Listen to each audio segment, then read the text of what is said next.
எங்கள் நெல்லை மாவட்டத்தை சேர்ந்தவர். வெள்ளை ஏகாதிபத்தியத்திற்கு சிம்ம சொப்பனமாக திகழ்ந்தவர்.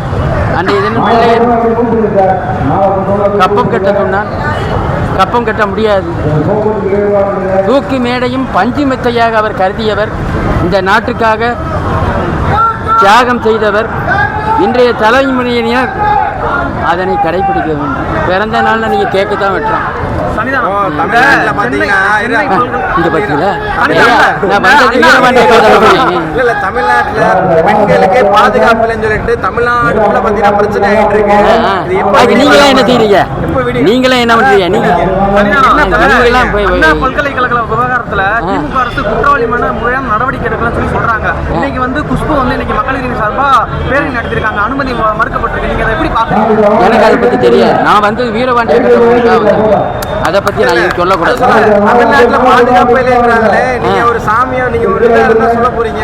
இது எப்ப விடிவாலம் போறோம்? ஏன் நீங்களே நல்லா தானே இருக்கு, நல்லா கோயில் போட்டு வீரமாக இருக்கீங்க. உங்களுக்கு என்ன பாதுகாப்பு? பெண்கள் என்ன சொல்றீங்க? இளைஞர்கள் வீரபாண்டிய கட்டமன் மாதிரி வீறு கொண்ட இளைஞர்களாக இருக்கணும்னு தான் சொல்றேன்.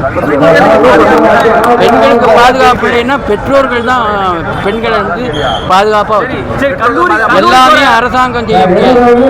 அப்புறம் ஒவ்வொரு பிள்ளைகளும் ஒரு போலீஸ் போட்டா போலீஸுக்கு தான் அது அந்த வேலை தான் சரியா இருக்கு. எல்லாரும் நம்ம பிள்ளைகளை நம்ம என்னைய வீட்டில் வளர்த்தாங்க, கட்டுப்பாடாக வளர்த்தாங்க. பெற்றோர்கள் பிள்ளைகளை கட்டுப்பாடாக அதை நான் சொல்ல மாட்டேன். அதை நான் சொல்ல மாட்டேன். பெற்றோர்கள் ஆசிரியர்கள் இவங்க பிள்ளைகளை நல்ல கட்டுப்பாடாக பள்ளிக்கூடத்துக்கு அனுப்புறது எதுக்காக? பள்ளிக்கூடத்துக்கு அனுப்புற ஒழுக்கத்தை கட்டுப்பாடு பள்ளிக்கூடத்துக்கு. இப்ப இருக்கிற கல்லூரி மாணவ மனிதர்கள் வெட்டுப்பட்டு தான் நீங்க நினைக்கிறீங்க?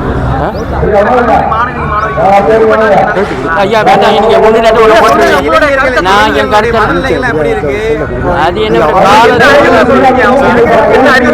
வீரபாண்டிய கட்டுப்பாடு கடைபிடிக்கணும்னு சொல்லுவேன். அவங்கள போல தேசபக்தியா இருக்கணும்னு தான் சொல்லுவேன். சரி சனிதானம். இப்ப மத்தியில பாஜக அரசு ஆளணும், தமிழ்நாட்டுல திமுக அரசு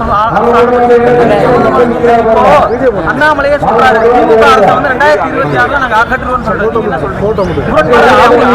பேச்சு இல்லையா? மத்தியில வந்து பாஜக ஆளணும், மாநிலத்தில் இல்ல நாங்க ஊடகம் இல்ல ஊடகம் எந்த ஊடகம் ஏன் என்னை பத்தி வருத்த இருக்கவா? அவங்க ஒன்றும் முரண்பாடுகள் வெளியே ஏன் அவங்க தான் நானே வெளியிட்டாங்க. அண்ணாமலை சொல்றாரு நானே வெளியிட்டது யார்? மத்திய அரசு தானே வெளியிட்டாங்க. அப்படி என்ன என்னையா நானே வெளியிட்டு 2 நிமிஷம் வந்து மௌனஞ்சலி செலுத்தினாங்க. அதே கலைஞருடைய சமாதியில் போய் மலர்வளைய வச்சாங்க. ஸ்டாலின் அதெல்லாம் சொல்லக்கூடாது.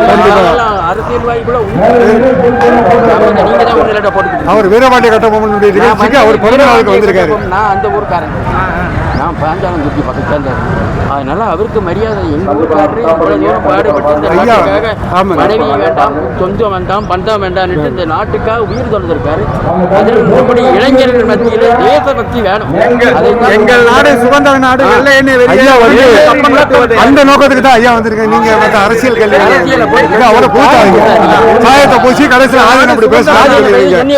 அவர் வந்து இன்னைக்கு ஜாதி மதம் இனம் மொழி பார்க்காம இன்னைக்கு எல்லாத்தையும் அனுசரிச்சு போகக்கூடிய எனக்கு தெரிஞ்சதுல ஒரே ஆசை எங்க ஐயா தான். அவரை வந்து நீங்க அரசியலுக்கு இருக்காதீங்க. பஞ்சு மத்தின்னு சொன்ன ஒரு கறந்து வச்ச பாலை கூட கறந்த பாலை காகம் குடியாது கட்டபொம்மன் பேரை சொன்னான்னு அப்பேற்பட்ட மாவட்டம் நெல்லை மாவட்டம். நெல்லை மாவட்டம் யாருக்கும் தொல்லை தராது. அதுக்கு ஒரு எல்லை. அதற்கு காரணமாக திகழ்ந்ததுதான் எங்க ஐயா வீரபாண்டிய கட்டபொம்மன்.